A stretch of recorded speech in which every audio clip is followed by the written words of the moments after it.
집 다 탑니다. 굉장히 위험해요. 차단기가 녹아내리거나 화재가 발생할 수 있습니다. 그간 몇십 년 동안 쌓여온 묵은 때나 곰팡이가 바닥이나 벽면에 달라붙어 있어 타일 시공을 완료한 이후에도 이상하게 알게 모르게 불쾌한 냄새가 올라오는 기이한 현상이 일어날 수도 있습니다.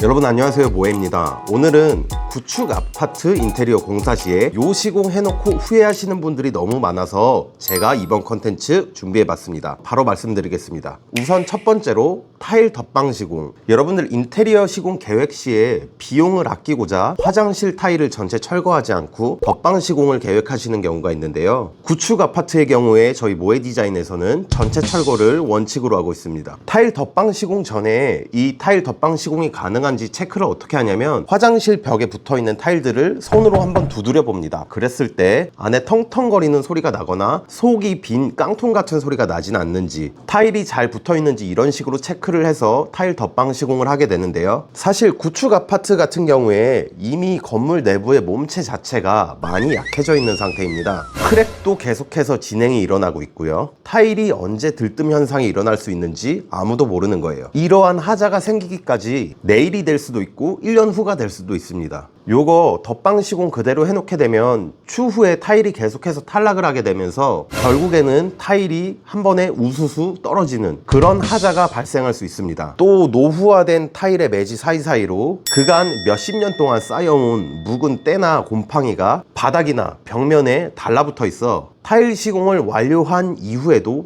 이상하게 알게 모르게 불쾌한 냄새가 올라오는 기이한 현상이 일어날 수도 있습니다. 그리고 또 크랙에 따라서 방수층이 깨져 있을 확률이 굉장히 높은데요. 따라서 방수의 목적을 위해서라도 전체 철거를 하고 방수부터 차근차근 시공을 하시는 것을 권장드립니다. 또 공사를 하면서 발생되는 진동에 의해서 크랙이 점차 심해질 수가 있어서 누수에 더 취약한 상황이 만들어질 수밖에 없습니다. 여러분들 돈 몇 푼 아끼려다가 몇백만 원 이상의 피해를 볼 수 있는 상황이 일어날 수 있습니다. 웬만하면 전체 철거를 하고 방수부터 다시 하시는 것을 권장드립니다. 그리고 두 번째, 분전반 재사용. 구축 아파트 같은 경우에 노후화된 분전반이 그대로 있는데 이거 정말 위험한 것 같아요. 기존 노후화된 분전반을 그대로 유지하면서 저희가 무턱대고 공사를 하면서 집안 내부에 있는 콘센트의 개수를 늘려서 무분별하게 사용하게 된다면 집 다 탑니다. 굉장히 위험해요. 특히나 옛날 아파트의 전선은 얇은 전선을 사용하는 경우가 있어서 이런 선들 잘못 끌어다가 저희가 무분별하게 증설을 한다면 사용하시는 기구에 따라 차단기가 계속 툭툭 떨어질 수 있어요. 차라리 차단기가 떨어지면 다행인데 차단기가 고장난 상태다라고 했을 때는 차단기가 녹아내리거나 화재가 발생할 수 있습니다. 얇은 전선으로 집안 내부의 전선이 포설되어 있는 경우에 기존에 배선되어 있는 전선을 전부 다 뽑아버리고 새로 전선을 포설하는 것이 맞습니다.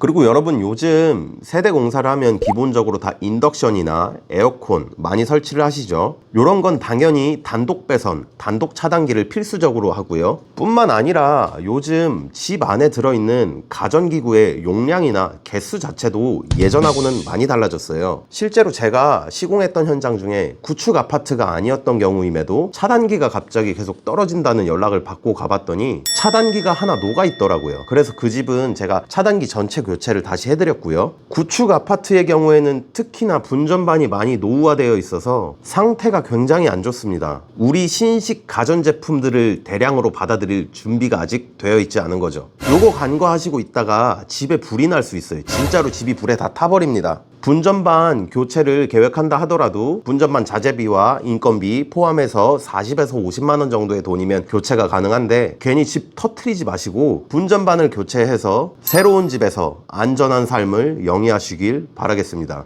그리고 여러분 세 번째로 어설프게 인테리어 된 집 사지 마세요. 공사 전 원초적인 단계에서부터 생각을 해봅시다. 여러분들 제가 좀 전에 화장실 타일 철거를 이야기했죠. 이미 인테리어 한 집을 보게 되면 비용 절감을 목적으로 한 타일 덧방 시공되어 있는 집들이 있어요. 이러면 요 덧방된 타일을 철거하기 위한 철거 비용부터 인테리어 비용이 증가하게 됩니다. 이러면 방수공사를 위해 화장실 전체 철거를 하다 보면 철거 비용이 더 늘어날 수밖에 없어요. 또한 옛날에 시공된 확장 공사에 대해서 배관이나 단열재가 마감재 바닥 속에 묻혀 있다 보니 단열을 얼마나 꼼꼼하게 시공되어 있는지조차 눈으로 확인을 할 수가 없습니다. 옛날에는 이 단열에 대한 이해도가 지금처럼 높지 않아서 형식상으로만 단열을 한 경우도 굉장히 많아요. 외벽부 단열도 당연히 마찬가지고요. 이런 경우에 이미 확장되어 있는 구간을 철거하고 다시 재시공하기도 애매한 부분이잖아요. 그렇다고 이 깨림칙한 부분을 남겨두고 마감 공사를 했을 때 곰팡이가 올라온다거나 결로로 인한 습식 피해가 생긴다. 이거 누구 잘못일까요? 어설프게 인테리어 공사를 해놓은 집을 인테리어 공사를 한 집이라고 더 비싸게 구매를 하시는 경우가 있는데, 옛날과 지금 업체들의 수준과 인식 자체가 많이 달라졌어요. 차라리 깡통 상태의 집을 몇 천 더 싸게 구입하시고 그 비용을 공사하는 데 재투자해서 처음부터 차근차근 뼈대부터 탄탄하게 공사가 들어가면 소비자도 업체도 모두 만족할 수 있는 그런 집이 완성되지 않을까 생각이 듭니다. 오늘 이렇게 구축 아파트에 절대 하면 안 되는 시공에 대해서 알아보았는데요. 여러분들은 이 영상을 토대로 제가 말씀드린 부분 실수 없이 인테리어 하시길 바라겠습니다. 지금까지 모에디자인이었습니다. 감사합니다.